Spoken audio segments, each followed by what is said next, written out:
Okay.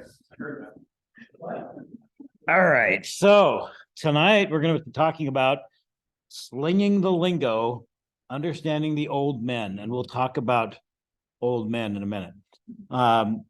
Everything that you do has its own language. Any hobby that you have, any organization that you work for, you're going to have your own language. For example, my daughter is an RN, and she uses terms that I am not familiar with quite often to discuss, various things that are happening. And I question her and I say, "What is that?" And she'll tell me, and then 5 minutes later, I won't remember it because I don't use it every day, right? Amateur radio operators do that as well. So we're going to talk about the lingo, right? We'll be talking about the NATO alphabet. We'll be talking about words and phrases that you'll hear on the radio. We'll talk about Q signals and pro signs. We'll talk about concepts that people will assume you are familiar with, such as band openings. And then we'll talk about technobabble. So don't panic. We're gonna go through this stuff. It'll be fun. Okay, so NATO alphabet. How many people are familiar with the NATO alphabet? Pretty much everybody should have some idea what it is, right? It's a spelling alphabet, right? So it's not like a code. It's like a substitution for you substitute a word for each letter. So the key design principles were consistency, clarity in communications, and easy for people with different accents or pronunciations to be able to use. And it was derived from earlier alphabetic codes. So alphabetic codes have been around for a while, right? First one that I found out about was the ITU phonetic code. That was developed in the 1920s. It mainly used city and country names. For example, A would be replaced with Amsterdam, B with Baltimore, C with Casablanca, right? So while you can see how these worked, they may have been a little bit confusing. Another one that was used in the 40s and used in World War II is the Abel-Baker Code. And that was created by the U.S. Army and Navy for use in military operations. And it was a decent code for American English speakers. But when you were faced with speakers from other countries, maybe some of those words didn't work quite right, or they didn't sound quite right, or they weren't easy to tell apart. So the NATO code, who knows what NATO is? NATO is the North Atlantic Treaty Organization, and it's an organization of countries, a treaty of several countries that have gotten together and said, hey, we're going to have an agreement that we will help each other in military operations if necessary. So basically, if your country gets attacked, it's just like somebody attacked us, and we'll come in and we'll help you. If somebody attacks us, it's just like they attacked you, and you'll come in and help us, right? So North Atlantic Treaty Organization, so basically countries that bordered the North Atlantic. Now, well, of course he does, but that we're not going to talk about the politics. Dan, you had a comment. Okay, I'm not going to talk politics. I'm just going to say. Oh, darn, Dan says. We helped so many countries out there, and we haven't yet the requirement for countries to come in the U.S. to help, although that could change. The U.S. has definitely borne the brunt of NATO operations, that's for sure, right? Mainly because we have the ability. So, when you have a country like the latest upheavals in Eastern Europe have been because Ukraine was interested in joining NATO, and Russia didn't like that. So that's what's going on over there. Finland has also talked about joining NATO, and Russia doesn't like that much either. But I don't think Russia's going to invade Finland because, as the Finns would say, we have such a small country and there are so many of them. Where are we going to bury them all? So, so NATO code was developed in the 50s. It was intended for use by people with different native languages, right? So French, German, Italian, English, Spanish, whatever. The idea was that we could use this common code of letters, of words to represent different letters. So this is the NATO alphabet. And we all should be moderately familiar with this, but you will hear this on the radio, right? So you will also hear people make poor choices in using words that are not on this list to represent letters, right?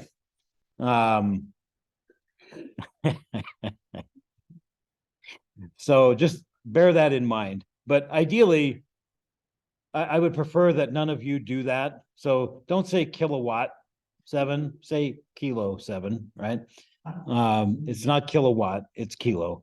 And if you say kilowatt, some people are going to be like, wait, is it KW or, but watt's not the right word for W, that's whiskey. So people will get confused. So best thing to do, stick with the standard phonetics and don't try to change them up to be cute.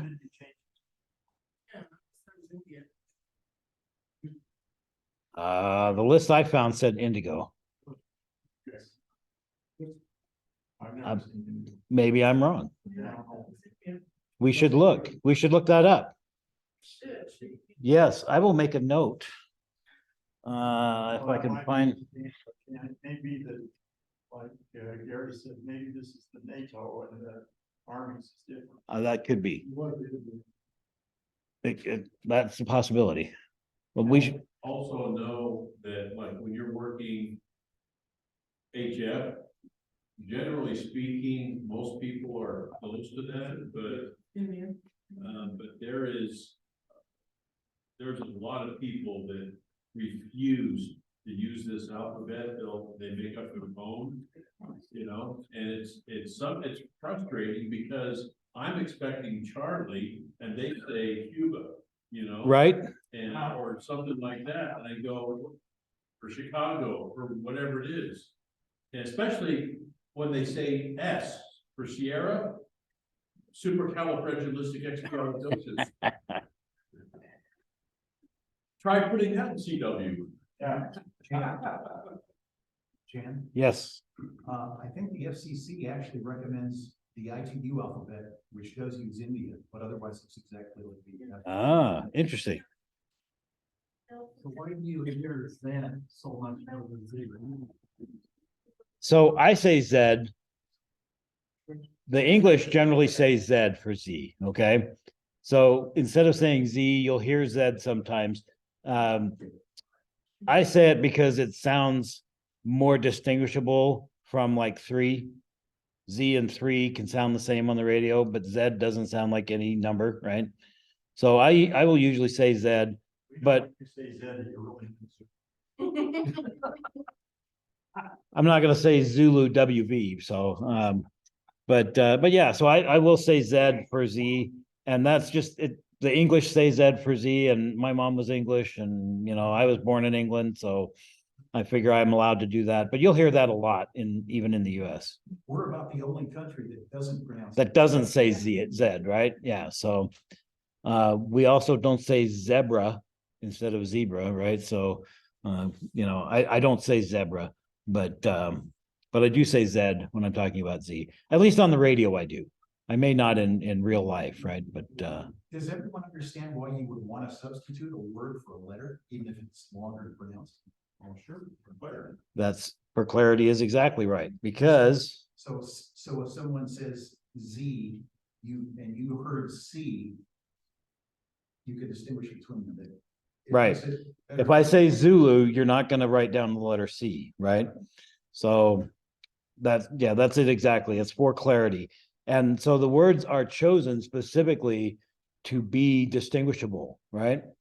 So that's why it's recommended not to use your own choice of words. And I have a chart that I'll show you guys at the end of the presentation, after the presentation is done, that kind of pokes fun at that. I think you'll enjoy it. But Ragnar, you have a question? Yes, I've been playing with radio a long time. No. It's just a few months ago, I realized people pronounce Quebec different than I do.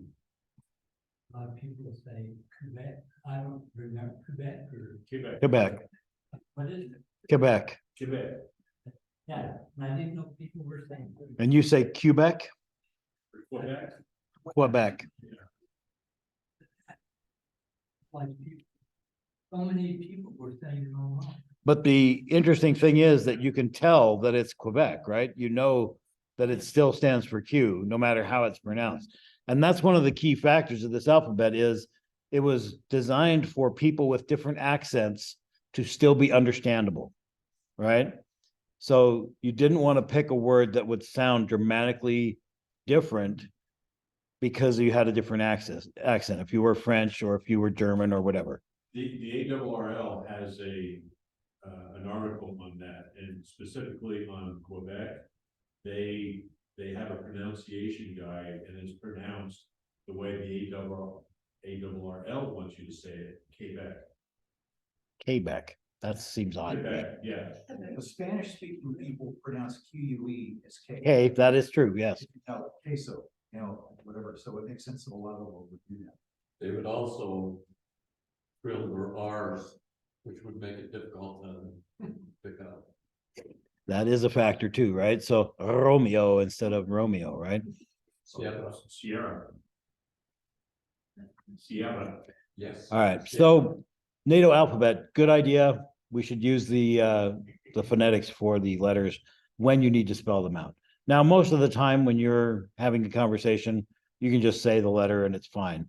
But if you're on a noisy connection or you're subject to noise for some reason, or you're on low power, or you're far away from the repeater or whatever, sometimes, and you need to get a specific spelling across to the other person, use the phonetics and they'll be able to figure it out. All right. So let's move on to some vocabulary terms. Some of the things that you will hear are Q signals. Q signals are shorthand, usually 3 or 4 letter codes that stand for different things. We're going to talk about those in detail in a minute. Pro signs are usually 2, I've heard 3 letter pro signs. There may even be some 4 letter pro signs, I don't know. They are used for brevity, and we'll talk more about that later as well. Let's talk about some specific repeater lingo or things that you will hear on the repeater, all right?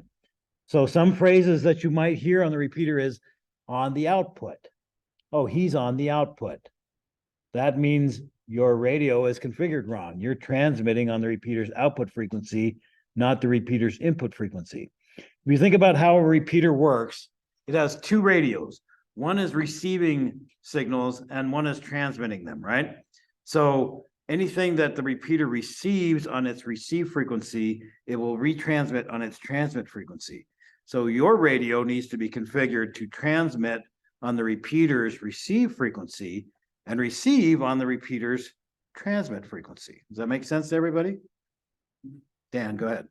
Maybe the first question that needs to be asked is, why do repeaters use 2 different frequencies? So the obvious answer is if they use the same frequency, then we couldn't hear anything. Okay, if he's transmitting on frequency 10 and I'm receiving on frequency 10, that is a recipe for disaster. Only one transmission can be heard, right? Yeah, and so the repeaters use 2 frequencies to talk. So I'm transmitting on frequency 10 and I'm receiving on frequency 20. Okay, put in the frequency in place of those numbers, right? So that way, I'm transmitting on the repeater's input frequency. So I'm transmitting on 20, the repeater is receiving on 20, the repeater is transmitting on 10, and I'm receiving on 10. So with that combination, it works. Oh, Yeah, I think this is transparent and never seen by a lot of people, because when you program your radio, you're told, program in this 2 meter frequency for the repeater with a minus 600 kilohertz offset. right. What that means is the repeater is going to be listening for you 600 kilohertz below your frequency that you're listening. And when you push the talk button on your radio, you will see the display on your radio, usually see it change because your radio is transmitting on a different frequency from what it's receiving. Some radios will do that. Not all radios will do that, unfortunately, but Regardless, on your display, you'll see a minus or a plus. If you're talking to a repeater. One thing that is a guaranteed thing is if you're talking on a repeater, there will be some type of offset. Okay, because it's not going to listen on the same frequency that you're listening. You have to be listening on two separate frequencies. now, with that said, there do exist what they call parrot repeaters, which will listen to what you say and then they will repeat what you say after you unkey, right? So they'll record you a brief, whatever your brief message is. It can be up to what, 2 minutes long, maybe. And then as soon as you unkey, they'll immediately key up on that same frequency and retransmit. So you get to hear what you said as well as everybody else hearing it. Those are not very common, but they do exist. So if you're dealing with one of those, you'll know it pretty quickly. But yeah, in general, repeaters work as we've described here. So As a matter of fact, on Wednesday, which was last night on the AriesNet, we had a guy who had his radio programmed incorrectly. He had a program for Simplex and was transmitting on the Salt Lake County Aries repeater frequency, which is 146,100 is the repeaters receive. But on your radio, you're receiving 146,700, and so I had to push a little button that, and most radios will allow you to do that, will reverse the transmit and receive so that I can hear him transmitting on the output. So you hear, we use that term on the reverse, yeah. on the reverse, on the reverse or on the output. So in this particular case, that operator was on the output and he should have been on the input frequency transmitting. Sometimes you will find people who are trying to receive the repeater on the input and they'll hear some people talking, but they won't hear everybody talking because they're only hearing what the repeater is hearing, right? They're not hearing what the repeater is saying. So Steve. For simplicity, I think it's good to say that our videos mostly were programmed by a computer. Put it into some software, plugged it in, pushed the button on the radio. When it got to channel 87 is 223, whatever. You push it, you talk, You don't think about it, right? You really need to worry about what the output is. It's already programmed. Unless it was done incorrectly. Unless it was done Unless incorrectly, Dan did it incorrectly. or there's a change, or you're going someplace where you don't have it in your radio, you need to understand. You need to program that frequency into your radio, right? We're scanning the standard load and it found activity on a channel that you have programmed intentionally for the output simplex. The Draper plug has a repeater and their backup plan Is to use the repeater output frequency as simplex, right? Yes. Yeah, they're not the only ones who do that. There's another club that does that as well. I know, I've seen that. I don't like that, but that's their fallback in case the repeater is down for whatever reason. All right, so another one you'll hear is I'm clear, right? Does that mean that I'm transparent? No, it means that I'm done talking on the radio. I'm finished. In the military, we used to say out when you were done, right? But amateur radio operators, we say I'm clear, and it basically means I'm clear of the frequency. It's available for somebody else to use at that point. Correspondingly, you'll hear somebody say something like clear on your final. I heard David, KD7UUF, say this just night before last, I think it was. He was talking to somebody and they were pretty much done talking, and he said, I'll be clear on your final. And that means that he's going to continue to listen until they make their final transmission, and then he's going to stop listening, right? So he didn't actually stop listening. He was still there and he picked up the next conversation, but yes. What's the difference between I'm clear and 78? I'm not familiar with 78, actually. 73, we're going to talk about 73 in a bit. We'll talk about that when we get to the pro signs. But But yeah, so basically, when you say I'm clear, that means you're done talking. When you say I'm clear on your final, it means you're done talking, but you're going to stick around and listen to the last thing they have to say, right? Another thing you'll hear is full quieting. We've talked about this in regards to our signal reports. On FM, that means that your signal is strong enough that I'm not hearing any noise. All I'm hearing is a nice clear signal. You're fully quieting the frequency so I can hear you with no other extraneous noise, right? Sometimes you'll hear people say in the group, for example, if you've got 3 or 4 people having a conversation, this happens on the 6.2 all the time, right? There'll be a 2-person conversation going on, and someone else will jump in, and now there's 3 people. And so what you do is you when you're done talking, you hand it over to the next person. So you'll say something like AE4KR in the group from KD7ZWV, and then it's Paul's turn to talk. And he'll say, at the end of whatever he's saying, he'll say N7XDL in the group from AE4KR, and then Dan will have his bit. And remember, our requirements to ID are how often we're supposed to ID every 10 minutes, right? So sometimes when you get a big group going, it might be more than 10 minutes before it gets back to you. So in those cases, it doesn't hurt you to identify more frequently than every 10 minutes, right? And so that counts as your ID. You don't have to say for ID, right? Or anything like that.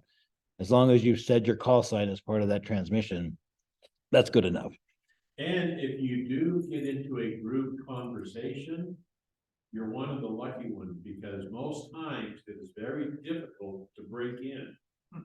It is back to back, and they don't allow, there's like no spaces between handing it off to the next guy. And I think people need to realize that they need to just like for a half a second, wait in case someone has an emergency and needs to tie up the frequency, but 9 times out of 10, as soon as it goes to the next person, that next person, they keep the microphone, So one thing to do on that, I've seen that too, and I'll talk about a specific instance of that where it was really egregious in a moment. But one thing that you can do to not do that, even if you're having a fast back and forth conversation like that, at some point you're going to hear the repeater ID. Don't key up while the repeater is sending its ID, and someone else can break in at that point. They can key up during the ID of the repeater and say their call sign, right? So keep that in mind, that is an option. For every 10 minutes is a problem. That could be 10 minutes or more. So the particular egregious example of that that I recall was I was listening to the intertie. And remember, the intertie is a linked system with dozens of repeaters on it, right? So when you key up to talk on the intertie, you should key up and wait for a couple of seconds, holding the button down before you start to talk, so that all the repeaters in the full network can key up. And then when you talk, it's going to be heard on all of those repeaters, right? And then when you drop, the other person should wait a moment and then key up and wait a couple of seconds for that whole thing to come up. I heard one time 2 operators that must have been close to each other. They were able to talk to each other on the same repeater that was part of the intertie, and they were bang, bang, back and forth. There would have been no way you could have gotten a word in edgewise, especially not waiting for the entire system to drop and then come back up again. And that lasted for a good 15 minutes while I was listening, because I was thinking, well, as soon as they stop, I'm going to say something. They never stopped. And they were just having a quick conversation back and forth, tying up the entire intertie from Yellowstone, Montana to Las Vegas for their conversation about whatever truck the one guy was driving that day or something. I don't even remember what the topic was. Paul. If you're using a repeater that has the courtesy beep, wait for it. Some repeaters don't, but most repeaters have some sort of signal that indicates, not that one. They have some kind of signal, a beep or a 2-tone beep that indicates that now the timeout timer that Has limits you- reset. That limits you to 3 minutes before it shuts the repeater off, has reset and is ready for a new transmission. If you wait for that beep, even if you're making short transmissions, you'll be guaranteed to leave enough room that somebody who's ready can pounce. And when you do need to break in on a conversation like that, key up and say your call sign and then unkey and listen to see if they heard you, right? Don't just key up and start talking because you probably will be doubling with somebody. But even if you are doubling with somebody briefly while you say your call sign, the other person in that group will hear the double and they'll know somebody else is trying to get in and they will say something like, hey, I heard somebody, go ahead and come in if you were trying to get in. And so that's, another good way to get in there. Some repeaters don't recognize when one person stops and another starts. And so you might time out the repeater. That can happen as well, right? Because if the repeater stays keyed up, then it could hit its 3-minute timeout timer and shut off. I've heard the Farnsworth repeater do that a number of times, right? Where somebody is just talking on about some pictures they were taking in southern Utah or whatever, and then all of a sudden, it's gone. And he's still sitting there talking away and for another minute or two. And so you might key up and just say, hey, can you hear me? And you get nothing back because the repeater is timed out and it's waiting for that signal to drop so that it can reset. And you'll hear long-winded people sometimes say pause for reset, and that's what you do. It's letting the repeater reset its timeout time. All right. Monitoring. That's another one. This is one that I kind of dislike, but you will hear it a lot on the repeater, right? Somebody will come on the repeater and they'll say, KD7 ZWV monitoring. And that's it. And you're like, okay, great. You're listening to your radio. Yay. What they're really trying to say is CQ. I want to talk to somebody. Yes, exactly. Right. But that's not what they're saying. What they're saying is, yep, I'm here. Or you'll hear listening the same way, right? KD7 ZWV listening. Or, the throwback from the CDs. And so next DL on one side. Yeah. I haven't heard that one yet. You've got your ears on. But let's not do that. Adele. That hear people who are nervous about talking on the radio and just want to listen, we shouldn't do that. Just don't say anything. If you just want to listen, if you're not there to talk, you just want to listen, just turn your radio on and listen. No, you don't have to say anything. You're not required to say anything. Lurk. Yeah, you can go into lurk mode, right? I mean, now ideally, if you do want to talk to somebody, you'll say something like, this is KD7 ZWV. Anybody out there? Or signal check, radio check, something like that. Anything to prompt a response, right? But just monitor. I mean, we all know when they say monitoring, they mean, please talk to me. But they're not saying that.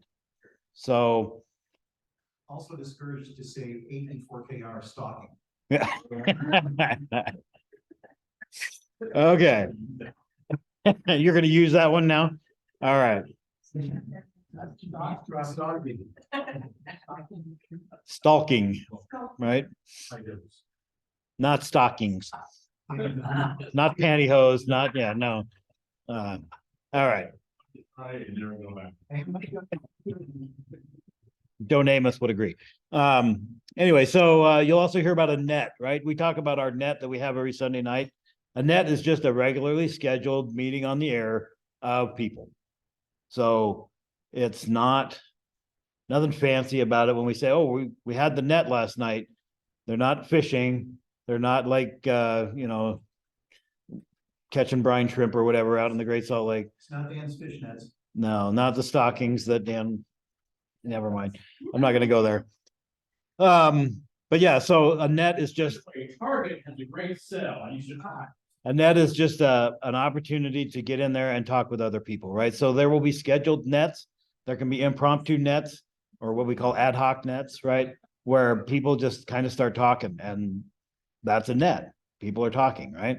So it's nothing to be concerned about. Oh, am I interrupting the net? Most nets are open to people and they welcome new people joining in. The Steve. net we do Sunday night being called A directed net.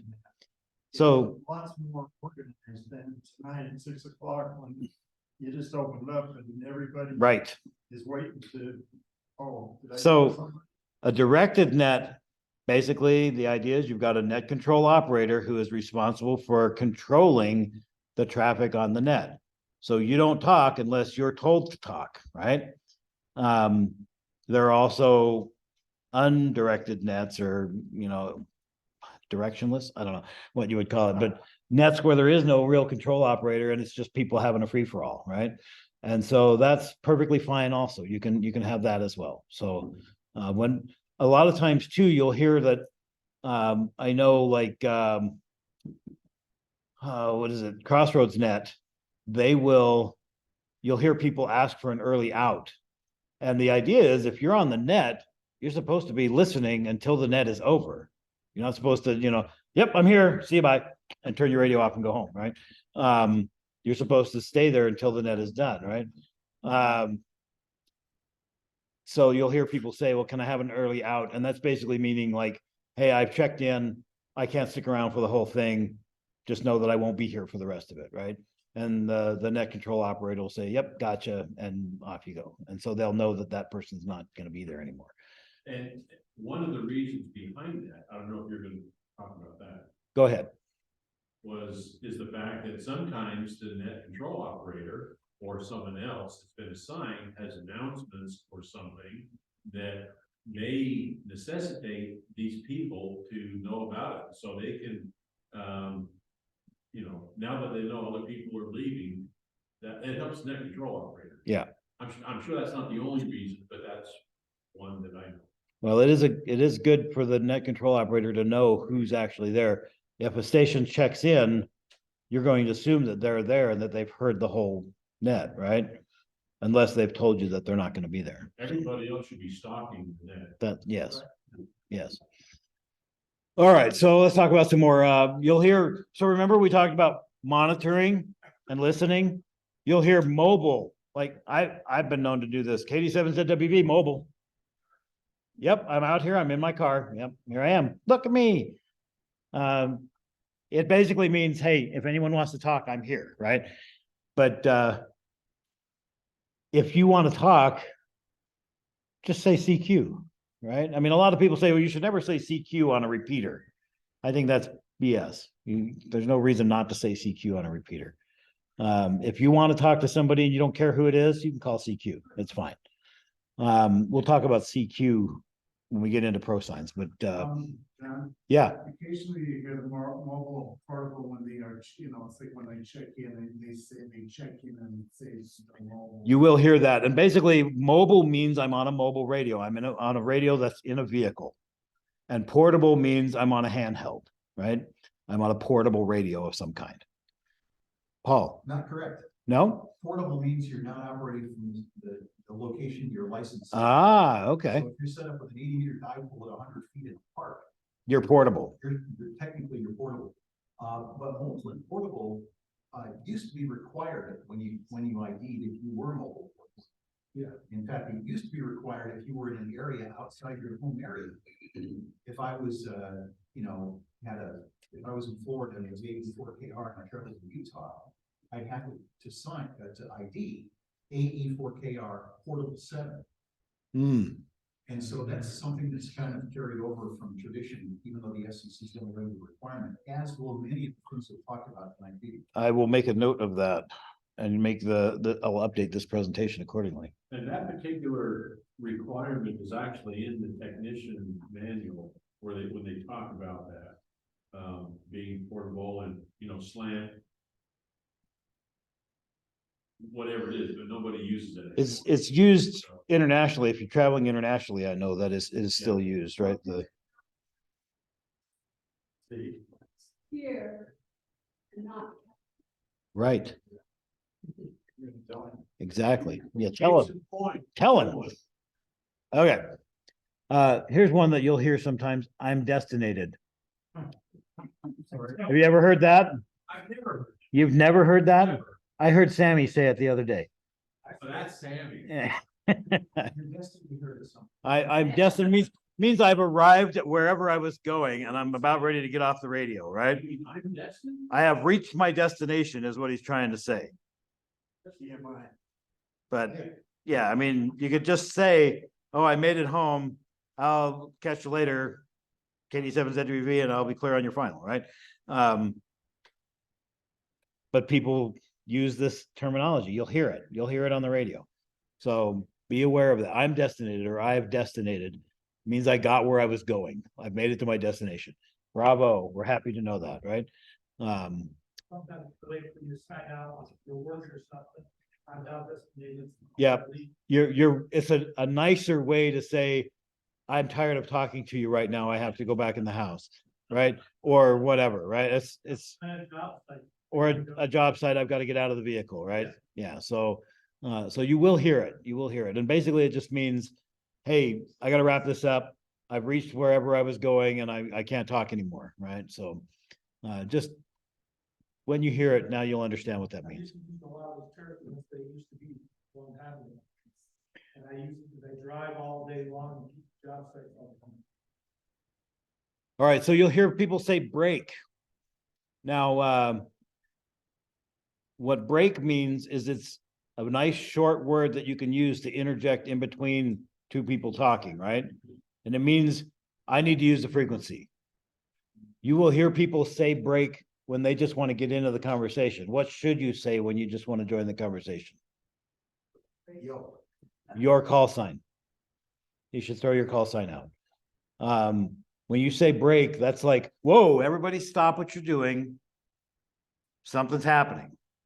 Whether it's an emergency or an urgent situation or something like that, that break should attract your attention. Like, oh my gosh, you said break, what's the matter? You know, if you have time to say it 3 times, that's even more so, right? When we do our net on Sunday, we remind people, hey, if you have a problem or emergency, say break with emergency traffic, and we'll let you take the frequency for ever long as you need it, right? But that's when you hear people say break, it's more urgent or aggressive or what's the word I'm looking for? Higher priority than just, hey, I want to join in your conversation. Paul. No, that has not been universal. But if you want to, for example, if you want to get into a net that's underway and they're not calling for check-ins right now, but you have something important for the net and you're not going to be able to stay on the frequency, there are other short things you can say in that break, in that pause between transmissions to get through. You can just keep the mic and go check in, and that'll usually get the job done, and you'll be allowed to give your ID. Some places, you know, break is a full-scale panic. Other places, they'll go braking station, go ahead. You know, it's just, they know somebody's trying to get in that gap. But if you can find something more descriptive that's just as short, say that. Yeah. So throwing your call sign in is probably the best one to use, right? That's the best way to say, hey, I just want to get into your conversation right now.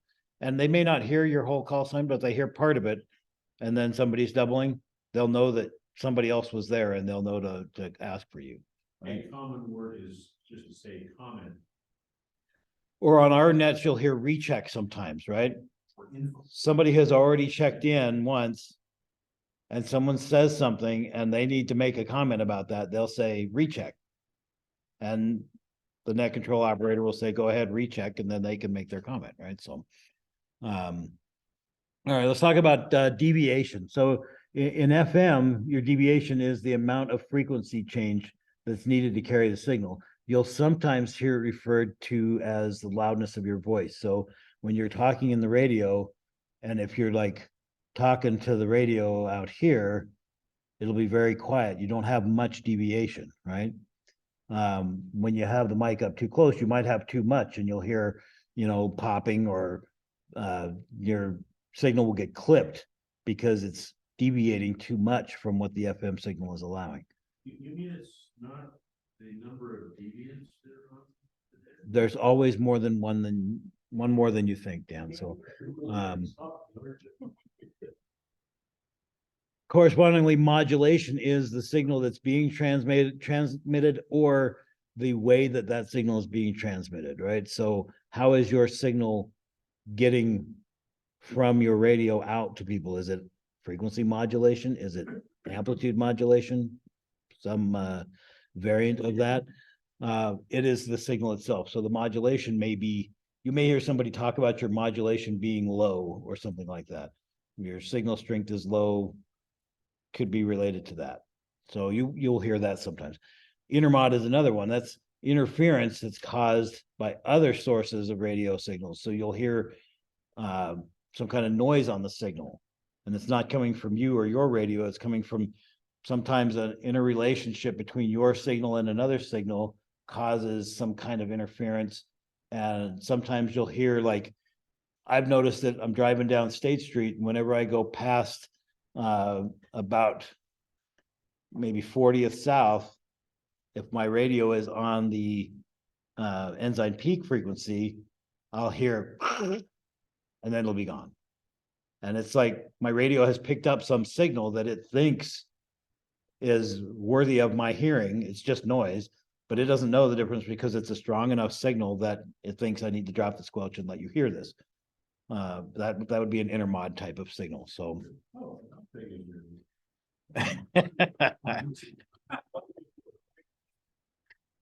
all right. Yeah, Steve. Sun company here, problem for us, hopefully it's 5 to 7 years. Shouldn't bother us on 2 meters or above, right? But it may make some things happen on HF. It may make things better on HF, right? So the more activity the sun puts out, the more active the ionosphere gets, and the more likely it is to reflect signals. So sometimes a period of high sunspot activity, you can have a signal go clear around the world, and when sun activity is low, it won't get past, the borders of your own state or whatever. So Matter of fact, HF uses green light sunspots. solar flares, not so much, but sunspots, yes, right? So Yeah, CMEs, sure. yeah, sure. no, but we'll avoid those. They can, yeah. They can shut everything down. So another one you'll hear somebody say, oh, someone kerchunked the repeater. Or you'll hear a kerchunk, which is like, you'll hear the repeater and that's it. You'll just hear the squelch tail from the repeater. That's somebody who's keyed up their radio and then unkeyed immediately. They didn't say anything. They've got 2 radios and they want to see if it works. Exactly. That could be exactly what's happening, right? Or they key up and let go because they know they'll hear the squelch tail on their repeater, on their radio, if their radio is configured right? Don't ever do that. That's not a legal transmission. Technically, I guess you could do it if you're going to follow it up with your call sign within the next 10 minutes. But in general, avoid doing that. If you're going to key up, at least say your call sign, even if it's just a test transmission. And you can say, I've done this a number of times, KD7ZWV testing, when all I want to do is test something. Throw my call sign out there, now I'm legal, right? But you'll hear people kerchunk the repeater and people will say, oh, somebody's kerchunking. And I hear it sometimes and it'll be like, I'll be driving along and I'll hear ka-chunk, ka-chunk, ka-chunk. And I'm thinking, somebody is sitting on the microphone and their leg is hitting the PTT, right? And it's something stupid like that because yeah, like butt dialing, right? It's the same kind of thing. Before nets is a very common time to hear kerchunking. Because people want to see if they're Make sure they're getting into the repeater. I hate that too. Like, you're gonna hit it 2 times. Yep, exactly. Paul. I was gonna say, there's so much of that goes on that might be valid testing, but doesn't really need to be done on the 6-2 repeater. Right. It's a main severity. Yes. Part of it Or is- the intertie, for crying out loud, right? I mean, part of it is courtesy because, people who monitor those are listening for people to talk to, or in some cases, listening for someone who's traveling, they want to know when they get destinated. And so it really makes it annoying to monitor a repeater with people. Dave. Sometimes when there's somebody, when they try to type into a net, all I do is a chunk, and that sometimes, you have the net controller, somebody say, you're getting to the repeater, but all we hear is a chunk. And it might be a way to, tell, say, hey, check, Don't do that is what they're trying to say politely, Well, right? Not to do it, but sometimes to check your radio to see if it's set up properly. And sometimes too, you will hear something that sounds like a kerchunk and it's somebody that's too far away from the repeater, right? And they're intermittently getting in. So the repeater is picking them up and then losing them. And that's actually valid, right? That's not a kerchunk. That's somebody who's actively trying to get in. Sometimes you'll hear someone say, hey, I heard somebody, but I couldn't make you out. Try again with more power, or try again when you get closer, or something like that. And that's basically what they're trying to accomplish there. But you will hear that sometimes where the repeater will come up and drop again, or come up and then a second or two drop, and you won't hear any actual signal. And that, that can be related to that. I mean, your handheld has a low battery sometimes. That too. I've had occasions where my radio, I can listen just fine. As soon as I key up, my radio shuts off. Right? And as far as the repeater is concerned, I just kerchunked. But I'm sitting here staring at a dead radio now because my battery was so low. It had enough juice for me to receive, but not enough for me to transmit. Right? So, that can happen. I'm the kerchunker. Okay. And now we talked about the offset already. I'm not going to go into that again, but basically the offset is that difference between the input and output frequency. We kind of talked about that when we talked about being on the output. You might also have what they call a split frequency, where the frequencies may not be on a standard offset. They could be on, totally different frequencies. Sometimes there will be cross band. Satellite operations are often cross band, where you will transmit to the satellite on 70 centimeters and receive it on 2 meters or 10 meters or something like that, right? That is something that happens. So It also, since there's some, like the intertime, there's some other systems that are on different frequencies. I found out the UVAR group, I can listen on one frequency, but I have to transmit on a different frequency because you can't reach the repeater that you can hear. They're like a linked repeater system, but like you can't hear the 70 centimeter. You can hear their 2 meter, but not their 70 centimeter, but their 70 centimeter can hear you, is what you're trying to say, right? Yeah. So you might be operating in kind of a split mode where you're not using a standard offset. Okay. I remember our civil electrical bill was 4.25 meg between transmit and receive. They were on. So they were offset, but it was not the standard offset necessarily. Or it was standard for them, but not, 43.9 and 48.15. Yeah. So it was, that's quite a spread. Yeah. All right, we already talked about the timeout timer. You'll hear people talk about an auto patch. Oh, yeah, go ahead. I just had a question on that last bullet point that you had. Which one was that? On deviation.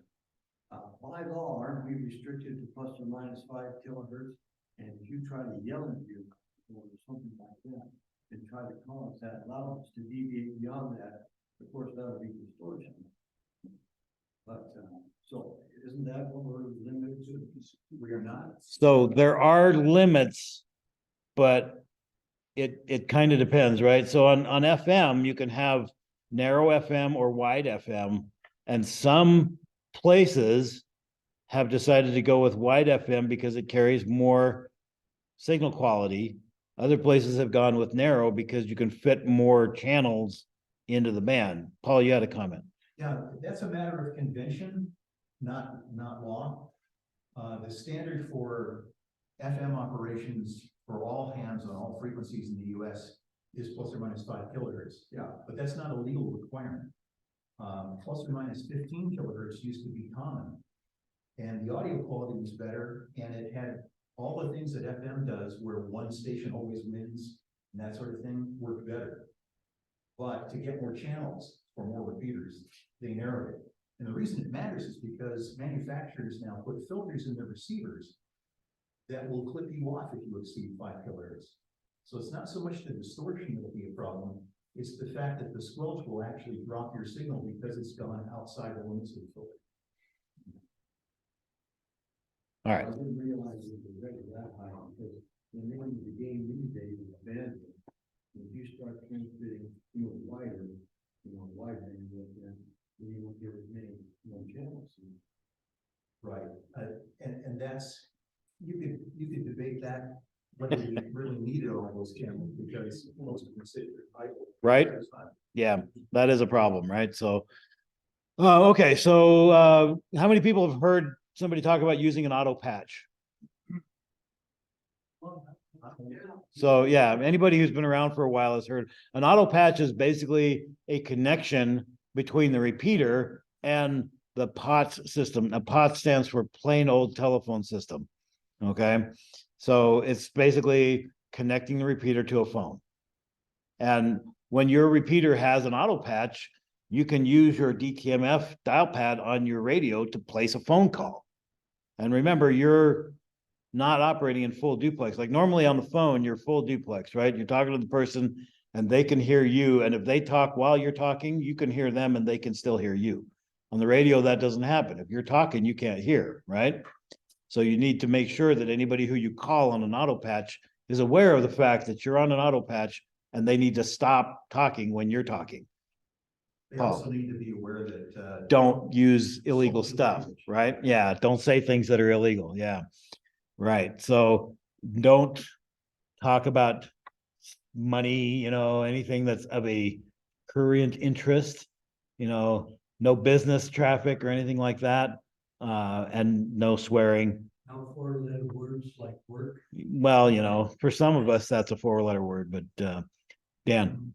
I work with MARC, Tim Notice Emergency Response Team, and They use an auto patch all the time. We talk right to the dispatcher, Utah County Sheriff, and she knows it's usually the same three ladies that we talk to. They know that we're on a ham radio, and so they take that into account. They know that it's simplex.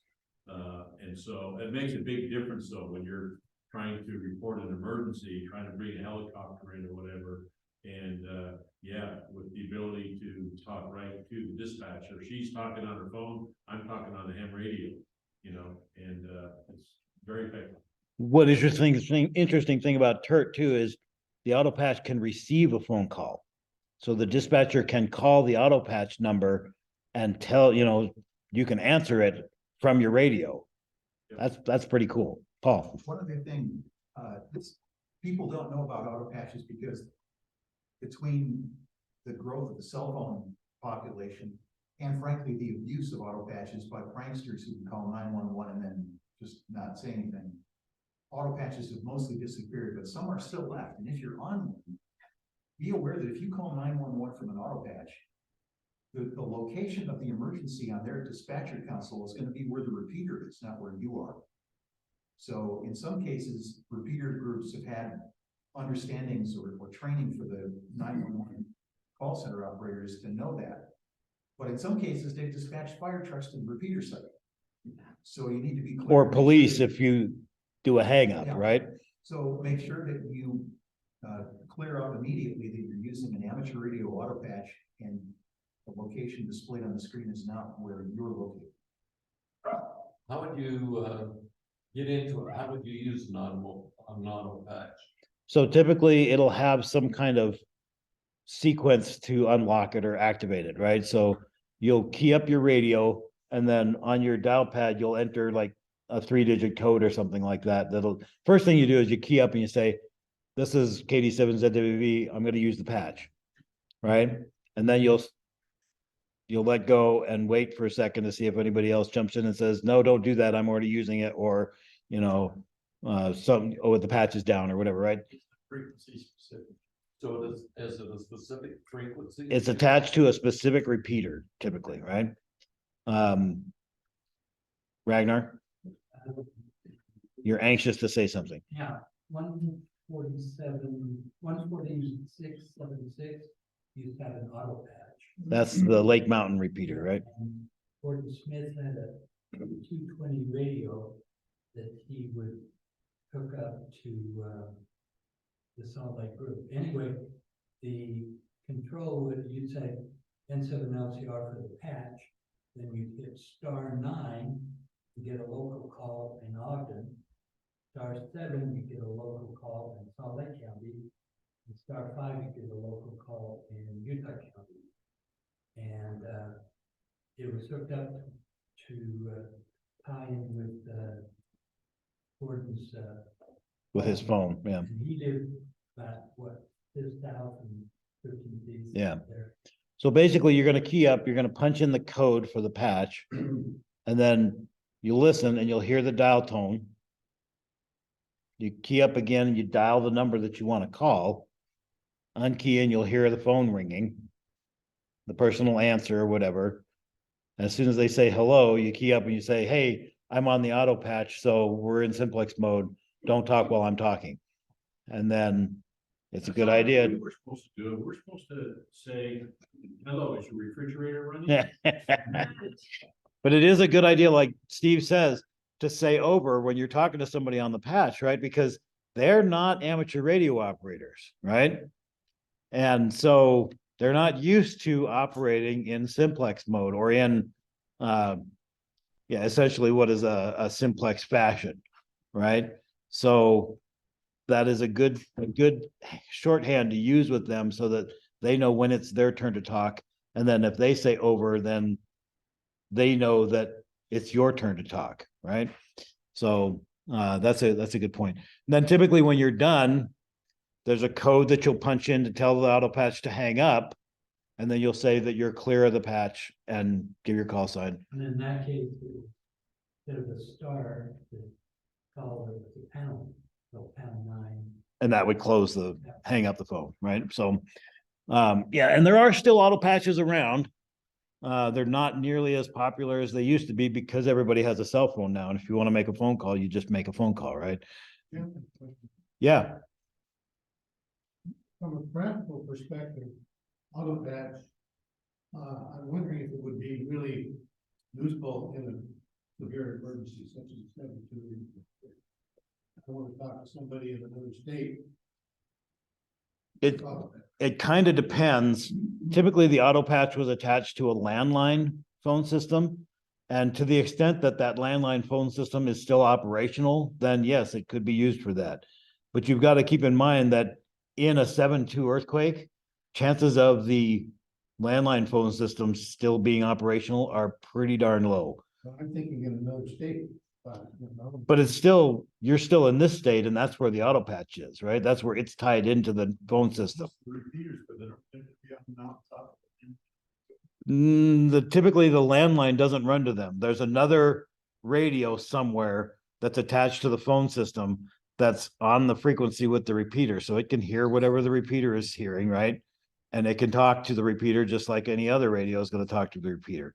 So it's kind of like we've talked about like IRLP and Echolink before. That does not have to be at the repeater site. It can be anywhere that can talk to the repeater. So like the example that Ragnar was giving with Gordon Smith's setup, Gordon was up in Salt Lake, but his auto patch at his house in Salt Lake was tied into the Lake Mountain repeater down in Utah Valley. So yeah, it's not necessarily the case that that's going to be able to work. You're better off to just use the amateur radio and reach out to somebody remotely, through HF or whatever, to somebody 1,000 miles away and tell them, hey, can you call this number and tell the people at that number that I'm okay or whatever. Could they do auto patch? The person will tell them. They could, but typically auto patch over HF is not too common. They used to do it a lot in wartime. You would hear like the radio operator at a particular base out in, wherever would get an HF connection up to somebody here in the US, and that person would hook them up to the phone line and do that. But it typically wasn't an automated system. It was typically manually operated. So, and I don't see that happening so much anymore. It seems like nowadays, like when our guys were deployed in Afghanistan, AT&T had a trailer sitting right there at their base where they could connect to with their cell phone and make a phone call from there. You know, it just doesn't happen anymore. In the So, days before satellite and undersea cables, it used to be common for HF ham stations to run phone patches for military personnel to call their families. yeah. And there was a time when I was very, very far away from here, South Pole. And, I was able, Christmas time, knew what we're talking about. This was in like 1961. Oh, you are. Yeah, I think I had. You look at hell of a lot of. All right, moving on. Let's talk about like a link. You'll hear people talk about the link. The link is up, the link is down, or whatever. This is just a connection between typically one repeater and another repeater, or, you know, we talked about the intertie being a linked repeater network. Maybe the link between two sites is down. This happened a few years ago. If you look at the intertie, there's one repeater over on Farnsworth that basically covers everything to the south from there, right? And then there's the Snowbird one that's up on top of the mountain over in Conway Canyon that covered everything to the north. And those two would talk to each other. So that's how the link was set up. But if that link went down, you essentially had two repeater systems. And if you wanted to talk to the south, you had to get on the Farnsworth. And if you wanted to talk to the north, you had to get on the Snowbird. Here in the Salt Lake Valley, you could reach both of those. Not every place has that ability. And Paul, I think it was you, was talking about with the snow on the mountains and stuff, some of the links are temporarily down because of a problem at the repeater site. Maybe the antenna fell over and, you know, that repeater's off the air. That can break the link and screw up that whole network. So when we talk about links, we're talking about connections between repeaters. And that could be radio frequency links like the intertie uses, could be Echolink or IRLP, could be DMR. DMR is a digital mobile radio, right? And that ties into the internet and connects to a system over the internet and is able to connect repeaters all over the world through that system. If that link is down, no connection, right? Dave. Usually when the state agencies, they'll connect the intertie with the sendback system and one or two other systems, and there's a echoing station that links to. And before and after the thing, linking and unlinking everything. Yeah, so sometimes these links can be brought up or taken down manually. I remember I talked about how for the intertie, there's some California repeaters that can connect into it. That link can be brought up or taken down dynamically. Same thing with the Montana networks. Dan. And for the Murray Amateur Radio Club 220 repeater, we're still dabbling with the thought of putting it in the 220 network in Salt Lake County, so that which requires a link radio. It's 435 megahertz in that area, and we would then be able to on that frequency do those touch tone tones to bring the link up Or down. right? And as well as other things you can do, get diagnostics, you can do all kinds of stuff when you're dealing with links into a computer. Another type of. Yep. Control operator, you hear people talk about the control operator. That's the operator who's responsible for the operation of the repeater or the radio, right? So when you have your radio, who's the control operator for your radio? You are, right? If I own a repeater, I'm the control operator for that repeater. In the case of like our club repeater, Dan is the trustee for that because it's owned by the club, right? So when you have something that's owned by a non-person, a person has to be responsible for it as far as the FCC is concerned. And if you look up our repeater, our club call sign, you'll find that Dan is the trustee for our club call sign, and our club repeater is attached to that call sign. So, but that's the control operator, is the operator who's in control of the radio, right? What happens if I go over to Dan's house and he lets me use his radio. Who's the control operator? It depends.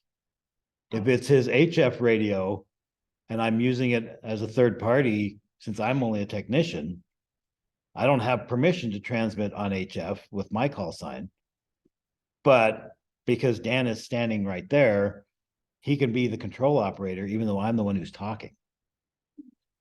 Now, did I let you in the house and use my radio? I have been in your house. Cause it'll depend on what I do. I'm looking at you at my radio. I have been in your house. I think I was invited a couple of times. Yeah, we're not gonna go there either. We talked about courtesy beeps, courtesy tones. Paul reminded us that sometimes repeaters will be configured with these tones that will trip off and let you know that the timeout timer has reset. So that's, if you're talking on a repeater that has courtesy tones, our repeater does have courtesy tones, the 6.2 does not. But if it does, you should not start transmitting until the repeater has played its little courtesy tone. Some people will configure courtesy tones on their radio itself. So when you finish talking and you unkey, your radio will transmit a tone. Some people get upset when they hear that. Some people don't care. Paul. I would just say as a multi-time repeater trustee, that what you're talking about on the radio is called a Roger beep. Right. That's usually what they call it in the nomenclature. If you put a Roger beep on a radio that you're using to access a repeater, it can confuse people listening. Because they'll hear your Roger beep and think it's the courtesy tone or vice versa. That, and it may interfere with some of the telemetry. There are subtle things repeaters can be telling you with their beep that will be missed if it's confused with the beeps coming from the radio. For example, on Farnsworth, there's a repeater on 6 meters that's linked to a repeater on 70 centimeters. And the tone is different to let whichever one you came in on, right? You know which band you were operating on. And that can be important sometimes. If you mask that with a courtesy beep, which is usually a song, it's not just a beep, that can be confusing at times to people who are listening to figure out what that means. So try not to use them on repeaters. Yeah. In general, I don't use them because I don't want to be turning them on and off all the time, right? So I don't use them, but some people do, and it's fine. There's nothing wrong with doing that. It's perfectly fine. And if you're used to a system like GMRS, it's very common to have your radios do that on GMRS so that people know when you have unkeyed your radio, right? As far as those tones go, the 6.2 is kind of an interesting setup because there's actually 2 repeaters. There's one on Farnsworth and one on Scott's, and they're on the same frequency, but they vote on whose signal is stronger to decide which one to actually listen to. And if your signal is coming into Scott's, you will hear a little beep after you unkey. And if you're coming in on Farnsworth, you will not hear that beep.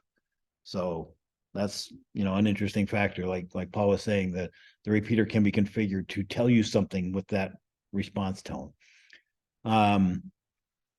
ID, sometimes you'll hear people say, don't forget to ID, or, can you give me your ID or something like that? Or the repeater will ID, and you'll hear people talk about, oh, that's the repeater ID. Repeaters will give out some Morse code sequence that is the repeater's call sign in Morse code. And that's the repeater satisfying the requirement that it identify, because it's the one who's transmitting, that it identify every 10 minutes. Now, just because the repeater is identifying every 10 minutes, does that mean you don't have to? No, you still have to, right? Because you're IDing your transmission from your radio to the repeater. The repeater is IDing its transmission from itself to whoever's listening, right? And sometimes you'll hear the word machine, oh, the machine was busy that day, or, oh, the machine was broken. They're talking about the repeater itself, right? I don't hear that one too much anymore. Most people just say the repeater, but it used to be fairly common to talk about the machine, right? Paul? Back in the day, we take computerships for granted now, but back in the day, repeaters required moving parts. The idea was a disc that had holes cut in it to key a buzzer that would make the ID for the repeater. and they had relays with sparks and everything. So machine used to be a more, accurate description. or at least a more understandable description. Yeah. You won't hear that one too much anymore, but you may hear somebody talk about the machine, and all they're talking about is the repeater. Okay, man, we have burned a lot of time on that. We're gonna try to, I'm actually only about halfway through here. So this may be a two-parter. Should we do a two-parter? Okay. In 2 weeks. This might be a good cover. Yeah, so maybe we will stop here. So what I have left, I have Q codes, I have pro signs, and I have what was the other one? He, she, them, they, be. No. Not pronouns, Dan, pro signs. Specific concepts and techno babble. Yeah, so you're gonna have to come back in maybe we'll do it in 2 weeks. Maybe that's not a bad idea. Come back in a couple of weeks and we'll find out what Q codes, pro signs, concepts, and techno babble that we were going to talk about today. But yeah, we have, but that's the thing. I think they have been very useful to people here at the meeting. So I don't think that's been a bad thing. I think it's been good that we have broken out like that.